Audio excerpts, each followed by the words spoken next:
സംസ്ഥാന സർക്കാരിന്റെ കഴിഞ്ഞ 9.5 വർഷക്കാലത്തെ ക്ഷേമ പ്രവർത്തനങ്ങൾ, വികസന പ്രവർത്തനങ്ങളെല്ലാം മുൻനിർത്തി തന്നെയാണ് LDF സ്ഥാനാർത്ഥികളെല്ലാം വോട്ട് തേടുന്നത്.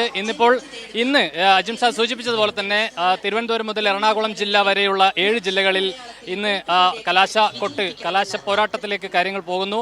ഇന്ന് പരസ്യ പ്രചാരണം ഇന്ന് അവസാനിക്കുകയാണ്. ഞാനിപ്പോൾ നിലവിലിപ്പോൾ തിരുവനന്തപുരം കോർപ്പറേഷനിലെ ജഗതി വാർഡിൽ നിന്ന് മത്സരിക്കുന്ന പൂജപ്പുഴ രാധാകൃഷ്ണൻ. അദ്ദേഹം കേരള കോൺഗ്രസ് B നേതാവാണ്. അതോടൊപ്പം തന്നെ ചലച്ചിത്ര താരം കൂടിയാണ്. അദ്ദേഹം പ്രവർത്തകർക്കൊപ്പം തന്നെ ഒരു വലിയ താരപോരാട്ടമാണ് ഇവിടെ നടക്കുന്നത്. അതുകൊണ്ട് തന്നെ അതിൻ്റെ ഭാഗമായി ഫോട്ടോ എടുക്കൽ ഉൾപ്പെടെയുള്ള കാര്യങ്ങളിലേക്ക് അങ്ങനെ വ്യാപൃതനായി നിൽക്കുകയാണ്.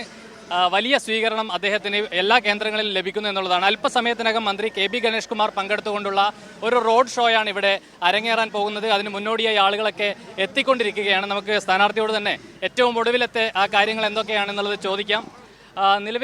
ഇനിയിപ്പോൾ ഏതാനും മണിക്കൂറുകളാണ് പരസ്യപ്രചാരണത്തിന് അവശേഷിക്കുന്നത്. ഈ ഒരു അവസാന ലാപ്പിലേക്ക് കാര്യങ്ങൾ എത്തുമ്പോൾ എന്താണ് പ്രതീക്ഷ? നല്ല പ്രതീക്ഷയാണ്. കാരണം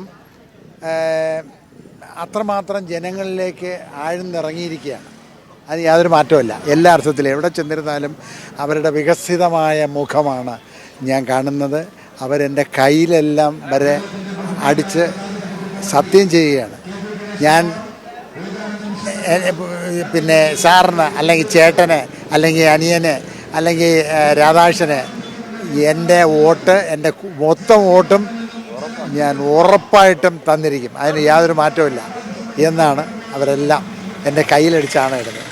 അപ്പോൾ ഇതിൽ കൂടുതൽ എന്താണ്, തന്നില്ലെങ്കിലും എനിക്ക് സമാധാനത്തിൽ ഒരു ആവേശത്തോടു കൂടി നിന്നുകൂടെ. തീർച്ചയായും ഈ പ്രചരണ ഘട്ടത്തിൽ ഉൾപ്പെടെ വലിയ പിന്തുണ ഉണ്ടാകുന്നുണ്ട്. ചലച്ചിത്ര മേഖലയിൽ നിന്നാണെങ്കിലും കഴിഞ്ഞ ദിവസങ്ങളൊക്കെ താരങ്ങളൊക്കെ എത്തി പ്രചരണത്തിലൊപ്പം ചേരുകയാണ്. ആദ്യഘട്ടത്തിലാണെങ്കിൽ അജിംഷാദ് ജഗതി എന്ന് കേൾക്കുമ്പോൾ തന്നെ നമുക്ക് ജഗതി ശ്രീകുമാറാണ് പേരിൻ്റെ ഉടമ എന്ന് പറയുന്നത്. ആ ഘട്ടത്തിൽ ജഗതി ശ്രീകുമാറിൻ്റെ വീട്ടിലെത്തി അദ്ദേഹത്തിനോടൊപ്പം പഴയ സിനിമ കാലത്തെ ഓർമ്മകളൊക്കെ പങ്കുവെച്ചുകൊണ്ടാണ് പ്രചരണമൊക്കെ ആരംഭിച്ചത്. സ്വാഭാവികമായും അത് വലിയ ഒരു പ്രതീക്ഷ അല്ലെങ്കിൽ ഒരു പിന്തുണ, ഒരു ഫലമായി നിൽക്കുന്നുണ്ട്. അത് ഈ താരങ്ങളൊക്കെ വരുന്നത് ഇത്രയും 10, 21, 22 വർഷമായി ആത്മാ എന്ന് പറയുന്ന അസോസിയേഷൻ ഉണ്ടാകിയിട്ട്. അതിനു മുമ്പ് കോണ്ടാക്റ്റ് എന്ന് പറഞ്ഞ ഒരു സംഘടന ഉണ്ടായിരുന്നു. അതും ഞാൻ തന്നെയാണ് അതിൻ്റെ മുൻനിരയിൽ നിന്ന് കോർഡിനേറ്റ് ചെയ്ത് കൊണ്ടുവന്നത്. പക്ഷേ അത് confederation of television media artist and technicians എന്നുള്ള സംഘടനയാണ് കോണ്ടാക്ട്. അപ്പോൾ അതിൽ എല്ലാം കൂടെ ആകുമ്പോൾ ശരിയാവാത്തത് കൊണ്ടാണ് അത് മനസ്സിലാക്കിയിട്ടാണ് ആത്മ എന്ന് പറയുന്ന ഒരു സംഘടന ഉണ്ടാക്കിയത്. ആത്മ എന്ന് പറയുന്ന association of television media artist. അപ്പോൾ അതെല്ലാം ഇത്രയും വർഷമായി വളരെ ഭംഗിയായിട്ടാണ് അത് പൊയ്ക്കൊണ്ടിരിക്കുന്നത്. എല്ലാവർക്കും അവശത അനുഭവിക്കുന്നവർക്ക് അതിൻ്റേതായ രീതിയിൽ ചെയ്യുന്നുണ്ട്. അതേപോലെ താരങ്ങളെ അവർക്ക് എന്തെങ്കിലും തരത്തിലുള്ള കിട്ടാനുള്ളത് എല്ലാം വാങ്ങിക്കൊടുക്കുന്നുണ്ട്. അപ്പം എന്തുകൊണ്ടും അതൊരു വളരെ ഒരു അന്വർത്ഥമാകത്തക്ക രീതിയിലുള്ള പ്രവർത്തനങ്ങളാണ് അത് നടത്തുന്നത്. അതിൻ്റെ തലപ്പത്തിരിക്കുന്നത് ആരാണ്? നമ്മുടെ എല്ലാമായ ശ്രീ KB ഗണേഷ് കുമാറാണ്. അതാണ് അതിൻ്റെ ഒരു കാര്യം.